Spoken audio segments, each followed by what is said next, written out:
Hello everyone, welcome to Ink and Blood. This is our ninth video about the Middle East. In this week, we are going to discuss the Middle East and the United States. Is the Middle East an asset or a liability for the United States? I think it is time to discuss ins and outs from the perspectives of the two Middle Eastern men. Welcome, Kani. The floor is yours. Thank you. Well, I think the Middle East is a liability for the U.S. It's a swamp, if you will. It's a troubled spot, if you will. It has massive issues. I always give two statistics when I talk about the Middle East. One is a UN-sponsored undertaking that was initiated by the Arab intellectuals, the Human Development Report that was published in 2002, and it looked back at what was happening in the Arab world.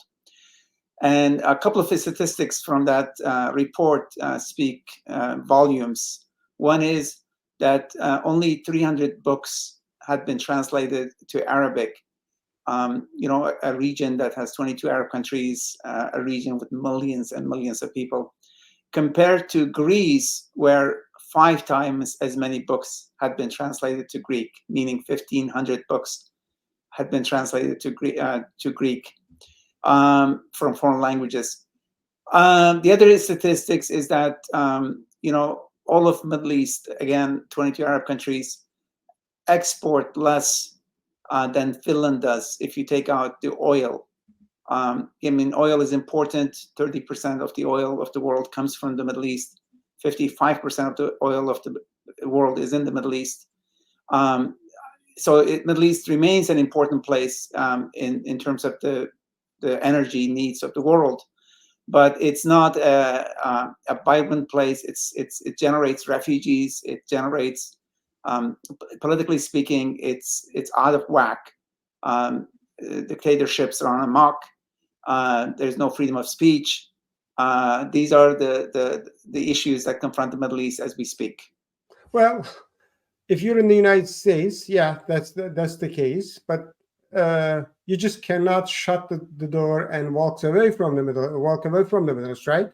So, and also on the other hand, United States is a dominant power, still a dominant power in the world. And if the United States simply withdraw from the Middle East, I think the Middle East will be more messier, create more refugees, and the energy price will be skyrocketed, and probably the existence of Israel, I think we will be discussing on this, will be endangered.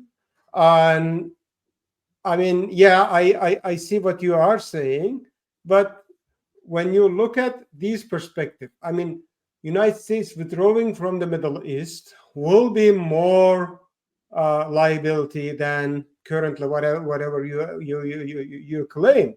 So, what is your suggestion for this? Well, if you look at the world, there are several regions. There's the Western Hemisphere that America is controlling, basically North America, South America. There is Europe, there is Persian Gulf, and then there is Far East. There are other regions, but these are the regions that American foreign policy establishment looks very closely at. I think if you were sitting at the State Department, you would say that, the region that gives me least headaches and gives me a lot of profit or a lot of returns are Far East, are Western Europe, and our Western Hemisphere. I don't mean to say that U.S. should wash its hands off the Middle East, but U.S. needs to engage the Middle East in a way that is conducive to the development of the Middle East. U.S. has an unhealthy relationship with the dictators of the Middle East, and we have had, the natives of the Middle East attacked the U.S. Most famously on 9/11. And I think, I mean, I don't say they should have attacked, don't get me wrong, but all I'm saying is when you have a relationship that's not healthy, then it produces these after effects that make the region and the US have a very unhealthy relationship, or have a very unstable relationship that we have as we speak. Well, let me challenge you with this. United States had two approaches in the last 20 years. One was the intervention, the military intervention. They just, went into Iraq. I think it was unjust war, and toppled down a dictator. And I think the dictator, I applaud for the toppling down, by the way. I think the way it was toppled down was wrong, but there could have been, other means to topple him down. But that's one approach, which produced ISIS, right, in Iraq. And when you have all these masses, and at the end we end up having ISIS. And on the other hand, under Obama administration, United States simply promoted democracy and Arab Spring, which produced more messy Middle East and more internal conflict. Look at Syria, look at Libya, and look at Yemen or other places. So on the one hand, getting rid of dictators with the military means created terror organization like ISIS, and getting rid of dictators through public uprising and supporting these public uprising. I think Arab Spring at the beginning was a genuine public uprising against the dictators, years of dictatorship. And the United States clearly supported this, and which created more messier and it even now threatening these refugee crises that caused by the Arab Spring has been threatening European politics. And we have seen Europe is going more of the right-wing side. And even now in the United States, it's been threatening. So, I mean, if you're an advisor to the president, what would you suggest? I mean, I think with the demise of the Soviet Union, America found itself to be the singular superpower in the world. And when Iraq, Saddam Hussein misbehaved, America felt, it could move in with impunity. I mean, I'm a Kurd. I actually opposed that war, not because I wanted Saddam to stay in power, but because I thought U.S. should have supported the indigenous opposition forces the way France supported the indigenous Yankees or Americans who fought Great Britain. So that kind of an intervention would have been healthier, I think. As far as the Arab Spring, I mean, I think when things went south in Iraq, when things didn't go well with the U.S. intervention in Iraq, Obama himself, had opposed that war when he was as a state senator in Chicago. And in 2008, he, ran on a platform that said, we're going to, come out of Iraq. He was anti-war. He stayed there, as I know, he stayed in Afghanistan. But when the Arab Spring came, I mean, I don't think U.S. was embracing it wholeheartedly.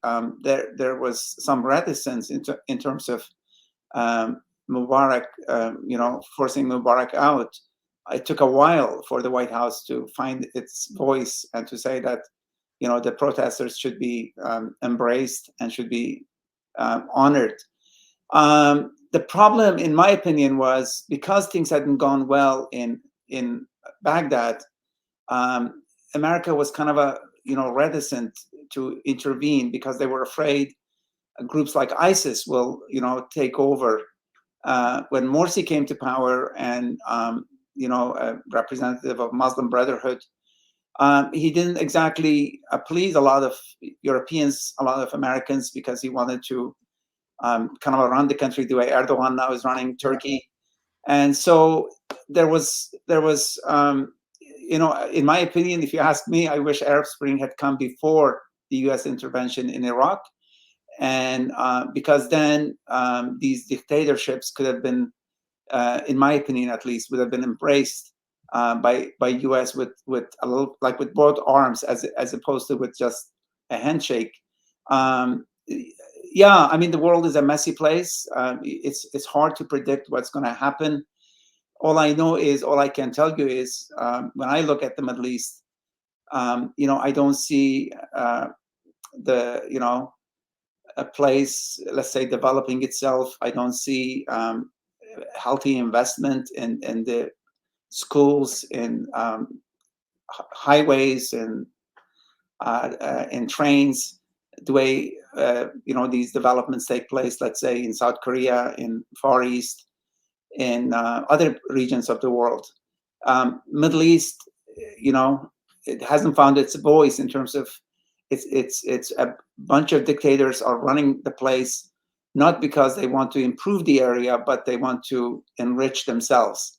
So the aspirations of the people and the people who run them are not one and the same. And because of that, Middle East exports terrorism, Middle East exports refugees, Middle East exports pain, suffering, and displays a lot of beheadings, if you will, on the soil of the Middle East. And let me ask you another question. I think it's the more challenging question. On the one hand, you have an Israel, and now United States, all politicians and all the people from the establishment have been shown their unwavering support to Israel. And on the other hand, you have public opinion. I think the majority of the public opinion are simply now start questioning whether Israel is an asset or liable to the United States. What do you think under these circumstances? Do you think that the U.S.-Israel relations, when it comes to Middle East, is an asset or liability? And why do United States politicians from right to left, all the diplomats and professional, career diplomats and on the military and intelligence community have been, not questioning the U.S. support to Israel? And can you please explain us why the United States has been supporting, and is it a liability or an asset? Yeah. I mean, if Israel didn't exist, I think America's problems that originate from the Middle East would have been a lot less. There's no question there.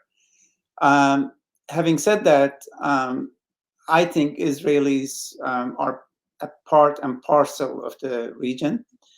And they, are practicing self-determination. They have a state of their own.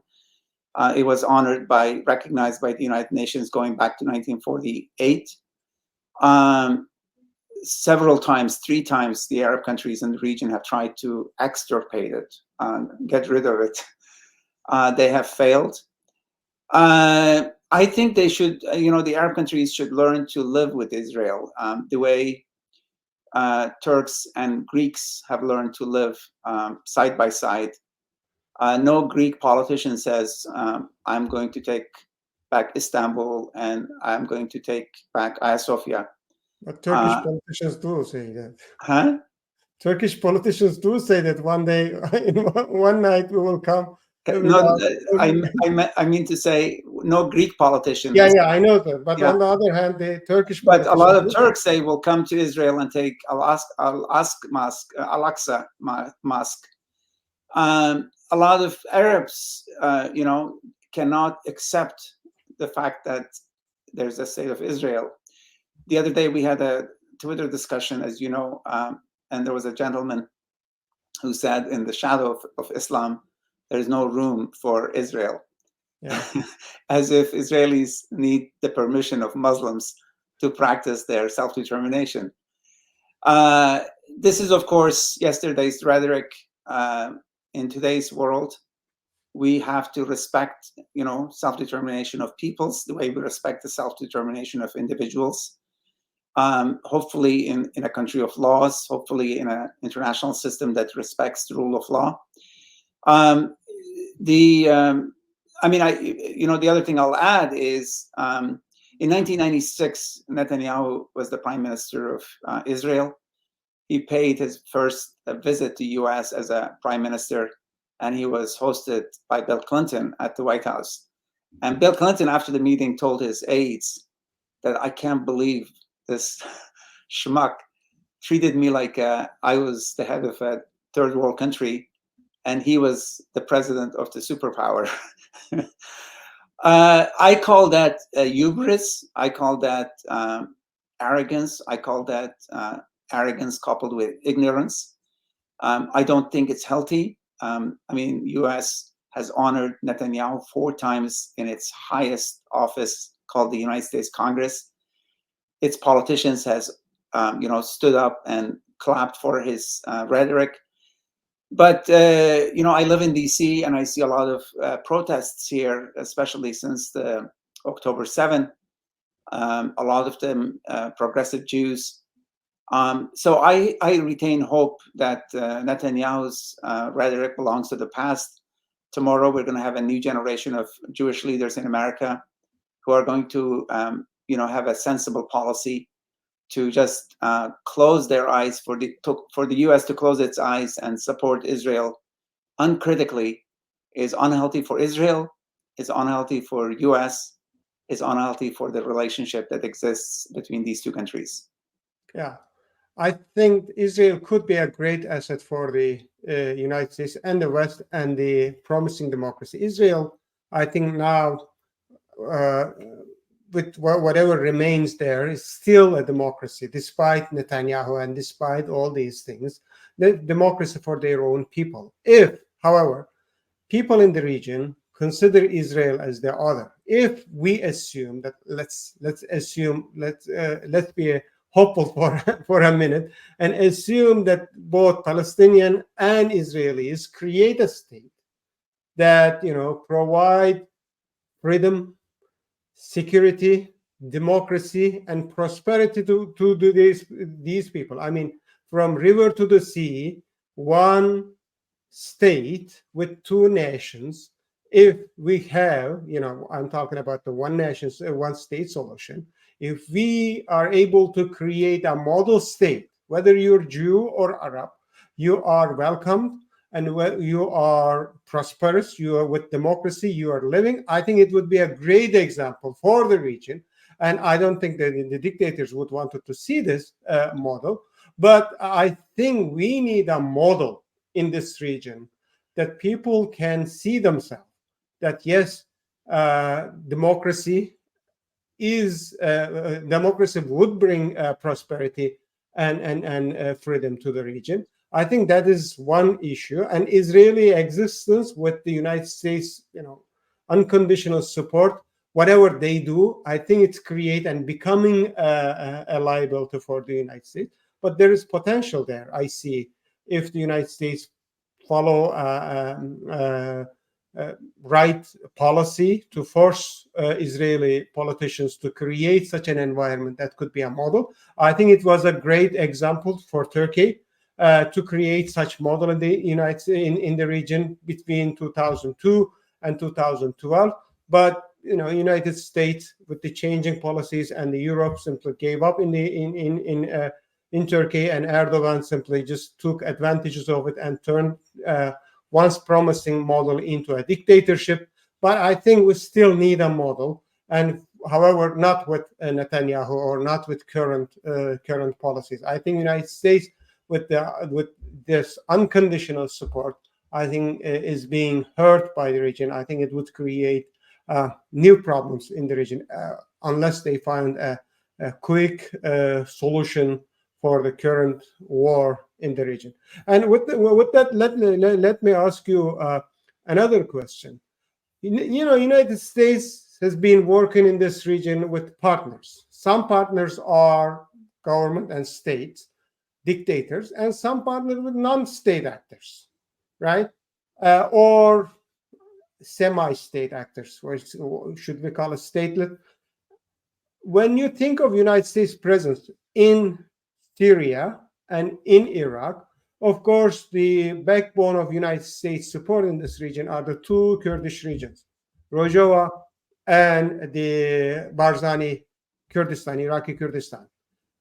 Now, however, just recently, just yesterday, I saw reports from Turkish media, possibly supported by or leaked by the state officials, suggesting that the United States presence in the region is creating a problem for the Turkish state. So when you think of U.S. relationship, especially with Rojava, do you think it is a liability or an asset, given the fact that Turkey is a member of a NATO for long years, and Turkish defense minister said that Turkey offered thousands of soldiers to the United States. I'm sure you have seen that video, but the United States prefer to work with the Kurds. And not, sell the Kurds out from this region. What do you think? How do you think? Yeah. So on the one hand, you have a NATO. On the other hand, NATO country. On the other hand, and non-state actors, the Kurdish SDF forces. Henry Kissinger wrote a book called Troubled Partnership about NATO. And he found out that it sold really well in Boston, apparently. And he was curious why it sold so well there, but not other places. And then he found out that it was placed under in the divorce women-men relationships. So people thinking that Henry Kissinger is famous, they just bought the book without really looking into the what it was about. NATO's relationship, now that Henry Kissinger is dead, still is troubled. And Obama saw that. He didn't trust Turkish officials, Turkish foreign minister at the time, Turkish intelligence chief, as well as Turkish president. Rojava people, or the YPG, the Kurds, I mean, they're basically the children of enlightenment. They let's say follow Karl Marx and Lenin, and these are Europeans, whereas Obama felt Erdogan and Hakan were following, the Middle Eastern leaders going back to the birth of Islam, but also affiliating with ISIS type groups, and allowing Turkey to be a way station for 35,000 foreign fighters to cross Turkish border into Syria. And then joining Al-Qaeda type groups inside Syria. So Obama supported the Kurds, most famously October 19, 2014, when Pentagon dropped air support for the Kurds, and the Kurds fought back and pushed ISIS out. And by the time Trump came to power, they eliminated ISIS. 11,000 of their fighters, both Kurds and Arabs, died. 26,000 of them were injured. That relationship is important in Washington. People don't forget, favors of the kind when blood is shed for the security of not just the Middle East, but also Europe. Remember how ISIS attacked, nightclubs in Europe, as well as some of their sympathizers attacked Americans inside the US. So the relationship, unlike the Ministry of Defense of Turkey, has another side. A Turkish relationship with US can be better, but that means Turkey has to, stop acting. Erdogan has to stop acting like a dictator. And he has to respect the rule of law. He has to stop putting people like Selahattin Demirtas or Osman Kavala in jail, and thousands of other Kurds and Turks who are in jail and who are dismissed from their jobs for, on spurious charges. I think, I don't think Americans are in love with the Kurdish eyes, if you will, as we say in Turkish and Kurdish. Mm-hmm. They want stability, and Kurds can deliver some stability, and so they have a relationship.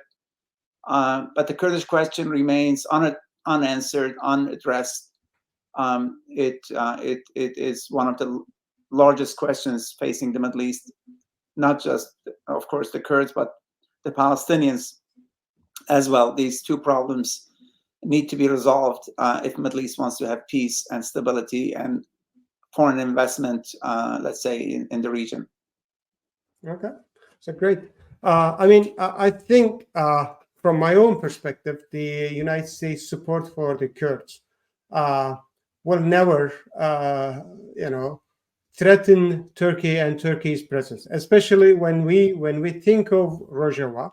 I think when we look at statistically the PKK's attack on Turkey, significantly diminished if you do not consider it 2015 the city wars.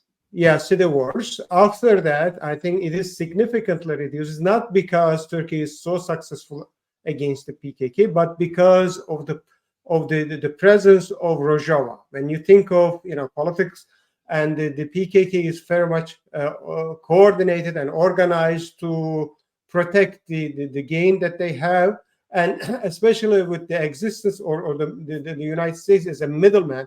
I think it's contributing Turkish security. I don't know why Turks are so adamant about the removing the Rojava. If they remove Rojava, I think Turkey's security would be worsened, because you have at least 60,000 to 100,000 trained armed men in Rojava. If they consider or blame Turkey for losing their status in there, I think Turkey will be held. Instead, Turks should accept the fact that the status of Rojava is a beneficial to both the people of the Kurds and the people of Turkey. And I think they would convince the PKK to simply cease fire against Turkey by recognizing the presence of status of Rojava. I think the PKK would happily accept that. And if you provide democracy in the region and provide at least the European Union's regional policies that they have it and ratify it, I think it would be a great solution. I think the existence of Rojava and the presence of the United States as ally both to the Kurds and Turks would be a great opportunity for the Turks. But I think for the domestic political reasons, Erdogan keep insisting, or I don't think Erdogan is capable of thinking all these things, but his advisors, all these hawkish advisors around him, have one way of thinking and one way of seeing the things, and that's why it's being created. I've been arguing since the creation of Rojava, it would be a great opportunity for Turkey, and to be honest, presence of the United States would be a great contributions to the peace in the region, at least for this region, at least for a temporary period. But Turks, I think, insisting that to acknowledge this and insisting to the fact that they wanted to dominate this. Yeah. I mean,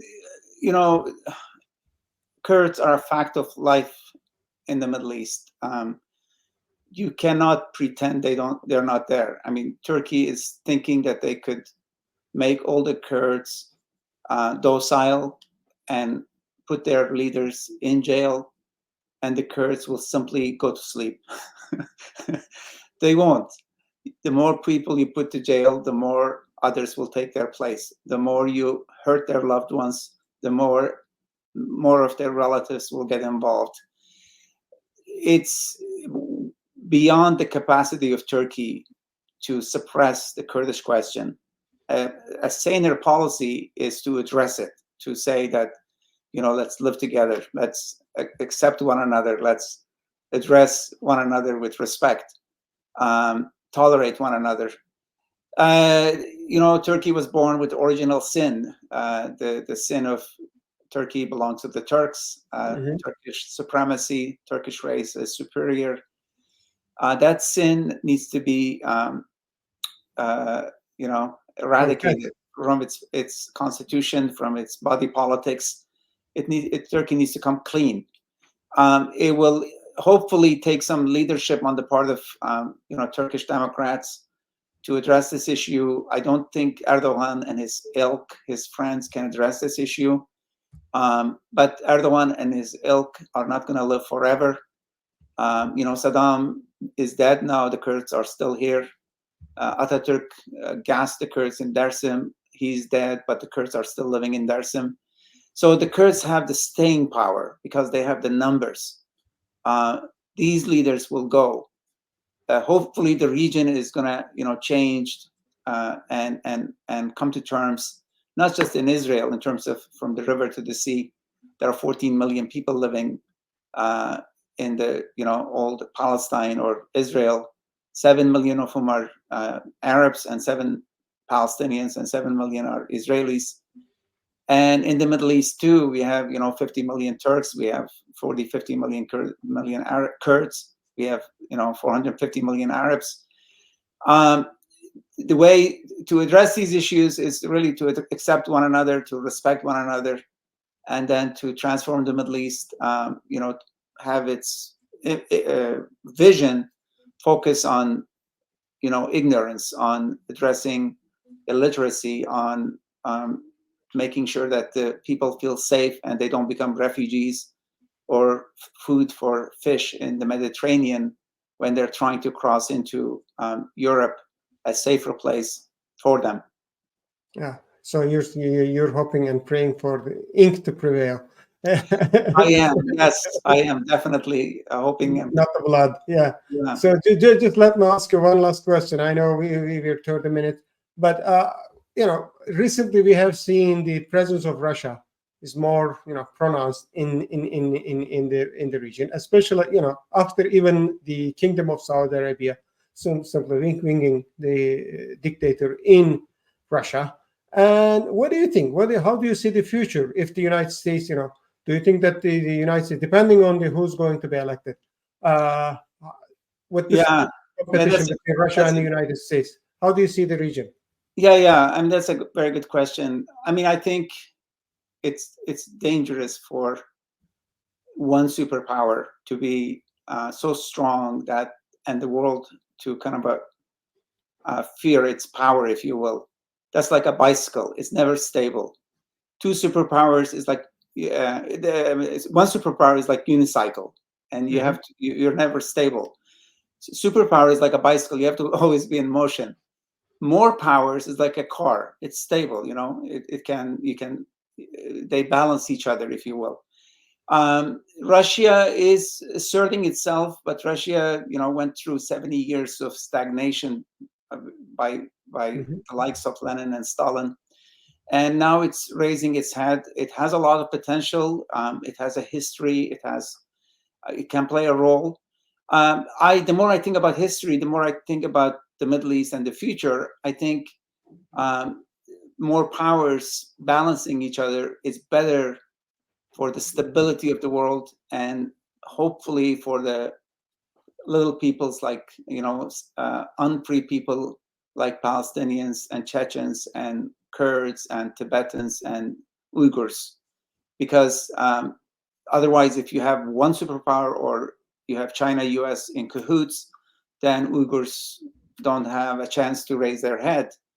I am for greater freedoms, for the expansion of political freedom for everyone, and I think that will transform the region for the better. I just, I see the dictators who are in various capitals.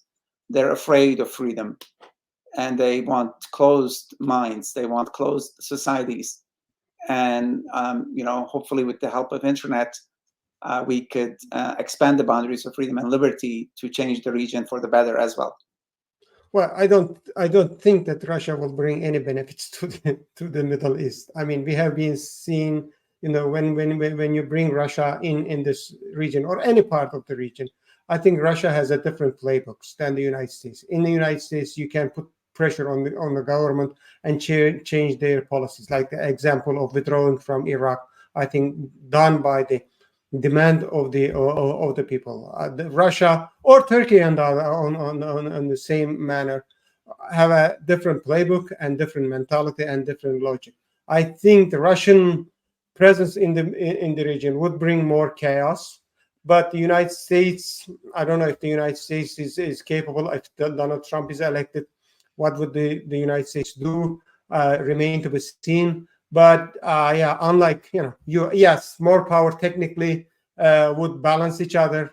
I think Russia is more than a power and more than a superpower when it comes to really a powerful. They have no moral codes to, or I mean, state does not have a moral code. I understand. In the United States can do the bad things, and we have all seen in Latin America. But unlike United States, Russia, you cannot put pressure on the state, and state can easily eliminate you if you give this power to Russian dictators, whoever there might be. I don't think the things would be much cleaner or easier or beneficial to the people in the region. Yeah, no. I mean, dictatorships are not healthy. Dissidents vanish or are poisoned or are rotting in jails. Open societies are better. I would rather have an American-style open society in the Middle East than a Russian-style dictatorship in the Middle East. No question there. But the leaders of America are not like all-seeing, all-feeling people either. They have their limitations. They're not, thinking universally like, let's say, Socrates thought about, the whole humanity. They can be selfish. They can be capricious. Saddam got in their way. If Soviet Union was a superpower in 1990s, maybe U.S. would not have intervened alone in Iraq and the war that came about. I'm not saying the Cold War was good. All I'm saying is it's better to have a multipolar world than a unipolar or a bipolar world, I think. Okay, thank you. See you next week.